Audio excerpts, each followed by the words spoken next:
What is going on, New York Giants fans? D. Illa here.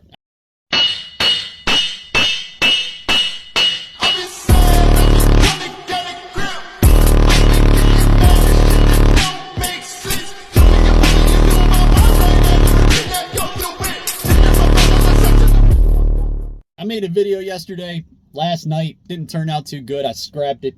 So I decided to redo the video today. And basically in that video, I was focusing on Jon Runyan. And I was kind of questioning, do we have another Nate Soldier situation on our hands in regards to Jon Runyan?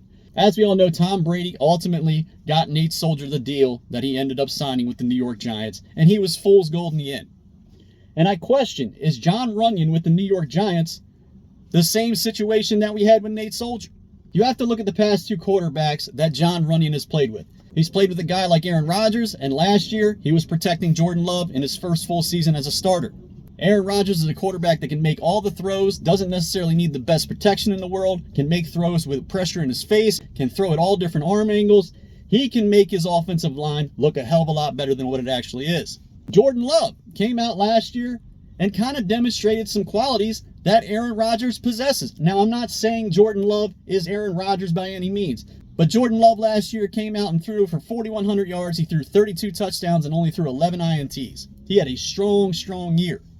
And Jordan Love is a quarterback who has a tendency to take the ball after the snap and fade back 10 to 15 yards at a time with pressure in his face and throw a dime down the field completely off his back foot. He did this time and time again last year. And Jordan Love can throw the ball with a lot of different arm angles. He's pretty accurate when he does it. He's kind of similar to Aaron Rodgers in that regard. Now, when you look at our quarterback, Daniel Jones, this is not a guy that does any of these things. You get Daniel Jones fading back 10 to 15 yards after taking a snap, and he starts trying to throw off his back foot, bad things are going to happen. Daniel Jones, for the most part, he's your prototypical pocket passer. And I'm talking about this in terms of him throwing the football. He's a guy that has to set his feet, square his shoulders, step directly to his target, and throw directly over his shoulder to deliver an accurate ball. He's not giving you any additional arm angles. He's not contorting his body and making throws. He's not bringing the qualities to the table like a guy like Jordan Love and Aaron Rodgers. He's nowhere near those two quarterbacks. We haven't seen him do any of these things over the past 5 years that he's played for the New York Giants. Daniel Jones is at his best when his feet are set and he can make a nice strong throw to his intended target.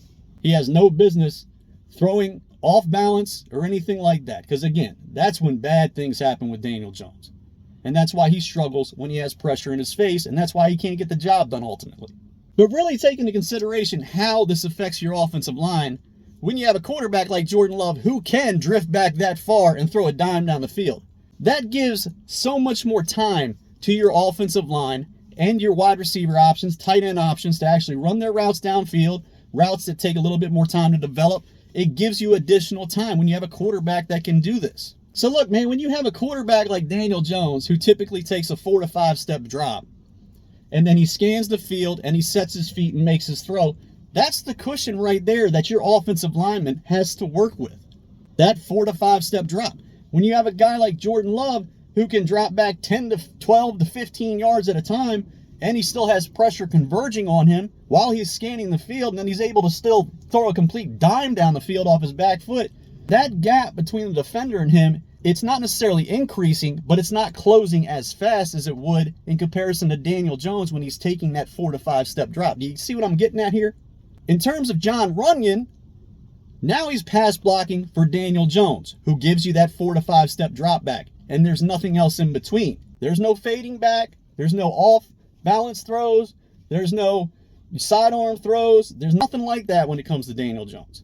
When Daniel Jones gets pressure put in his face, or he gets any kind of pressure at all, because that gap is not necessarily what it was with Jordan Love, if he was playing with Jordan Love still, that defender, once he gets past Runyan, is basically only halfway to where Love is at that point. And he still has to close the gap because Jordan Love is still fading back at the same time.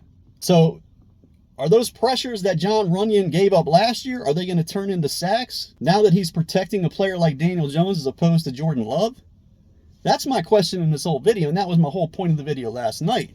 My video last night, got no likes, got like 17 views. Nobody's paying attention to it. Again, I got to put stuff out here and nobody even watches it. But it is what it is, man. I believe in what I'm talking about. So I'm not going to stop. You guys can sit there and not watch my stuff. I don't care. I'm not going to stop putting out videos. It's not going to stop me from talking about the New York Giants. Again, I love this football team. You may think I criticize them too much, but I really don't care, man. I just put out that video of me dropping those 100th anniversary banners in my basement, and somehow I ended up losing a subscriber. How does this happen? I don't even understand it. Maybe they didn't like the music that I chose. I mean, there's only so much I can do when it comes to music due to copyrights. I can't really use the songs that I would like to use. That song that I used in the video and now is my intro, dude, I don't even know what song that's from. But the template I liked, so I just worked with that. But that's it for the video. I appreciate your time, as always. Thank you for tuning in. I'll see you in the next one. Take care. It's my first day back to work. Woohoo. I'm glad to be back. I was getting tired of sitting at home on my butt. But that's it. Thank you for tuning in. I'll see y'all later. Take care. Bye.